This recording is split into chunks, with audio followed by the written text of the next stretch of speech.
यहाँ एक सफाई कर्मचारी ही पूरा अस्पताल का संचालन करता है। 30 बेड का अस्पताल था, आयुर्वेदिक अस्पताल था, और यहाँ के जो सफाई कर्मचारी है यही हैंडलिंग करते हैं। इनका कहना है कि कोई भी अगर पेशेंट आता है तो हम डॉक्टर साहब से बात करके उसको दवाई दे देते हैं। स्थिति यही है बिहार का। मंगल पांडे जी देख लीजिए, ये भी अस्पताल शायद आपके अंडर में आता हो या नहीं आता हो, लेकिन आप ही के सरकार के अंडर में तो यह जरूर आता होगा। तो स्थिति तो यही है। अब आप समझ लीजिए कि इसको क्यों बनाया गया, क्या दिक्कत है, क्यों नहीं इसका संचालन किया जाता है। लाखों लाख का दवाई तो जरूर आता होगा, वह भी गायब। पता नहीं कितना को दिया जाता होगा, नहीं दिया जाता होगा।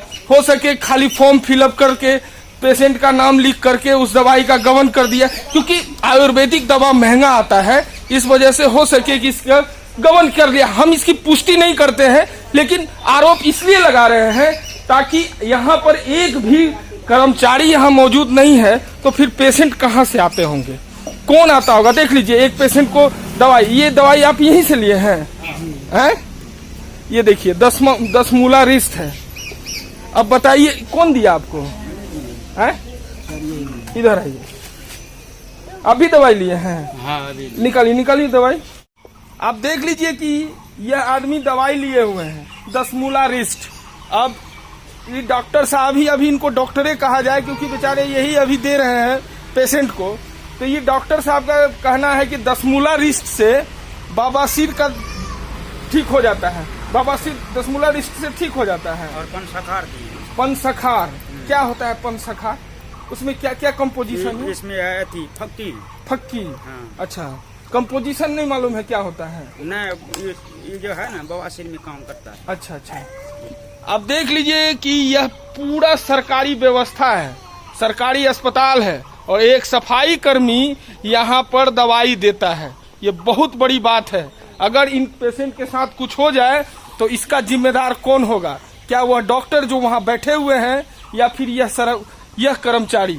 सवाल तो यही उठता है। और देख लीजिए नीतीश बाबू कि आपके ही राज्य में इतना बड़ा अस्पताल का देख रेख डॉक्टर कहे, खजांची कहे, जो भी कहे, एक सफाई कर्मचारी है, और यह लोगों को दवाई भी दे रहे हैं, और इनको मालूम नहीं है कि कंपोजिशन क्या है।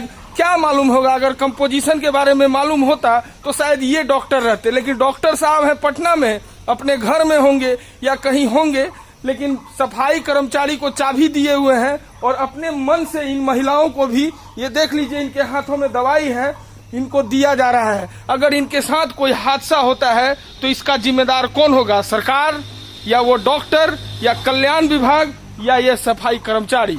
सवाल यही है। और हमारे दर्शकों से आग्रह है कि इस वीडियो को इतना शेयर कीजिए ताकि मालूम चल सके कि हमारे बिहार में क्या सब हो रहा है। हुआ था आपको? बवासीर। तो दवाई कौन दिया? अनिल मलिक ने दिया है। अनिल मलिक? कौन है अनिल मलिक? यही है। ये है, ये तो सफाई कर्मचारी हैं। मम्मी ससुर है। अच्छा, आपका मम्मी या ससुर है। तो ये सब कोई, आप सबको दवाई यही दिए हैं। तो ये डॉक्टर कब से हो गए? बिना डॉक्टर के दवाई कैसे ले जा रहे हैं आप? फोन करके पूछ सर, फोन करके बवासीर है ना उसके। अच्छा, बवासीर में ये दवाई काम कर जाता है न? और पंचसखार है, पंचसखार से। ये क्या है, आप क्या लिए हैं? 10 मूला गोड़ हाथ लहरता है। गोड़ हाथ लहरता है। तो ये अनिल मलिक जी दवाई दिए हैं, डॉक्टर से नहीं पूछे हैं? डॉक्टर साहब से पूछ के दिए। ओ, मैंने सारा खजांची भी आप ही हैं? खजांची भी आप ही के पास सब चाबी हुआ भी है? अच्छा। चाबी है यहाँ पे। दिखाइए चाबी। ओ, चाबी दे दिए हैं, मैंने दवाई उवाई सब कुछ आप ही को देना है। ठीक।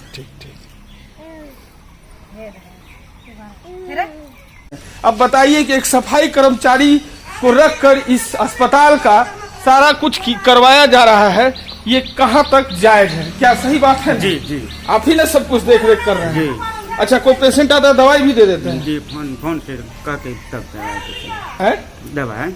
आदिवासी आता है ना, उसको दवाई देते हैं। आप देते हैं? हाँ, डॉक्टर साहब से कह के।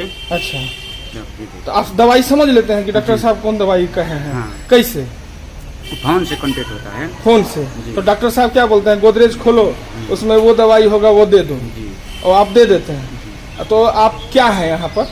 हम तो लेबर पर टूल पर करते हैं। 1500 सफाई कर्मचारी, सफाई करना आपका काम हाँ। है, लेकिन आप दवाई भी दे देते हैं, हाँ। मेंटेनेंस सारा आप ही करते हैं क्या?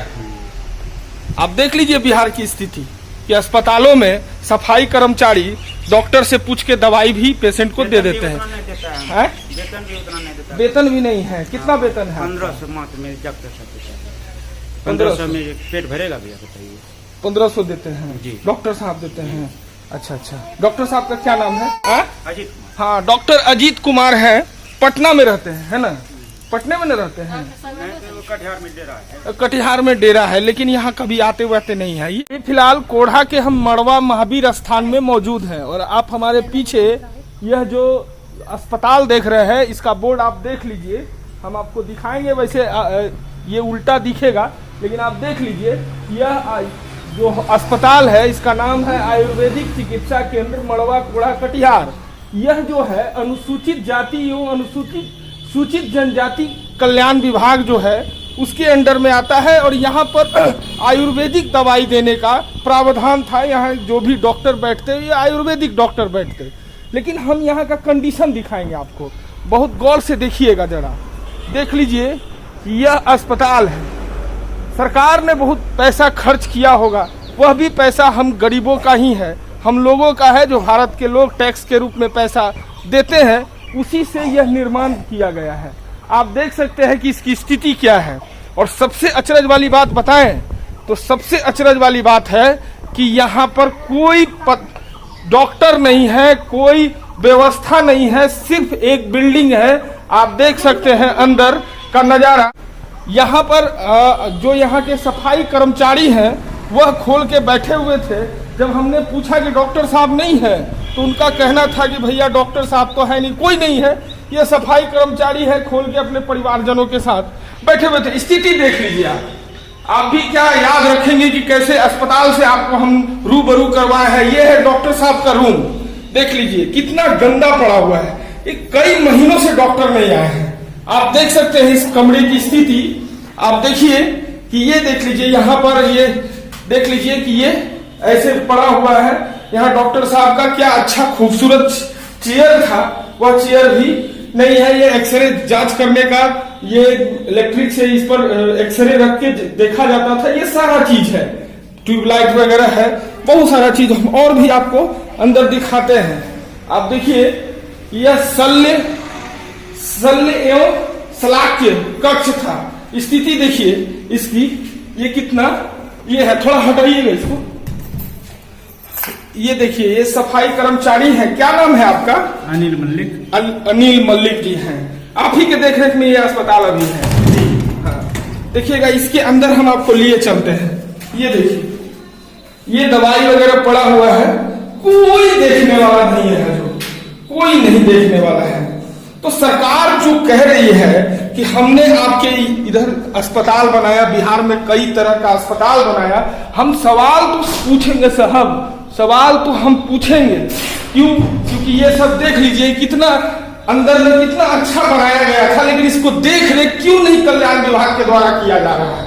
ये देख लीजिए स्थिति कितनी भयावह है, वो आप इसी को देखकर अंदाजा लगा सकते हैं। ये देखिए, ये देखिए दवाई है, ये देख लीजिए दवाई का कार्टून वगैरह है।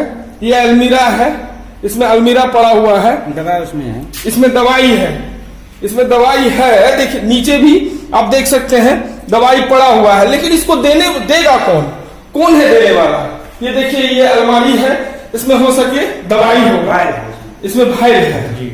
ये मलिक जी हैं और इनसे भी हम पहले पूछेंगे। ये पहले आप देख लीजिए कि ये इतना बड़ा अस्पताल है, लेकिन एक भी कर्मचारी यहाँ नहीं है। आखिर क्यों कल्याण विभाग सोया हुआ है? ये दवाइयां अगर आ रही हैं तो फिर कहां जा रही हैं? ये भी तो सवाल है। जब डॉक्टर नहीं बैठेंगे, पेशेंट नहीं बैठेंगे, तो फिर ये दवाई जाता कहां है? दवाई यहाँ हमने जैसा जानकारी रखा है कि यहाँ साल में कुछ सरकार के द्वारा जो दवाई दिया जाता है, पता नहीं वो दवाई कहाँ यूज होता है, कहाँ इस्तेमाल होता है। आपका क्या नाम है? अनिल कुमार मल्लिक। अनिल मल्लिक। अनिल मल्लिक, आप ही देख रेख कर रहे हैं? जी, वो जो है ना डॉक्टर साहब, ये छुट्टी में है, तो उसका घर में कुछ गड़बड़ हो गया है। नहीं झूठ मत बोलिए, डॉक्टर साहब हमेशा रहते हैं। हाँ आदि बुध आता है, बुधवार को ही सिर्फ आते हैं। बुध बृहस्पति आता है, वो चल जाता है। और कल अच्छा, और भी कोई, और डॉक्टर साहब के अलावा यहाँ कोई सरकारी कर्मचारी नहीं? नहीं, हम अल्लेवाद ही प्रकार करते हैं। अरे आप तो सफाई कर्मचारी हैं ना, और कोई नहीं है? नहीं, वो सब रिटायर हो गया है। सब रिटायर हो गया है। ये देखिए स्थिति, ये रिसेप्शन था, रिसेप्शन का स्थिति देखिए। आखिर जब डॉक्टर नहीं है तो फिर दवाइयां सरकारी कहाँ जाती हैं? इनका देख रेख मेंटेनेंस का जो खर्च होता है, जो मेंटेनेंस का खर्च आता होगा, शायद हमको नहीं लगता है कि कभी खर्च भी डॉक्टर साहब के द्वारा या यहाँ के जो पदाधिकारी हैं वो करते होंगे। सवाल तो बहुत सारा उठता है सर, सवाल इतना उठता है कि इसका हम कोई वर्णन ही नहीं कर सकते।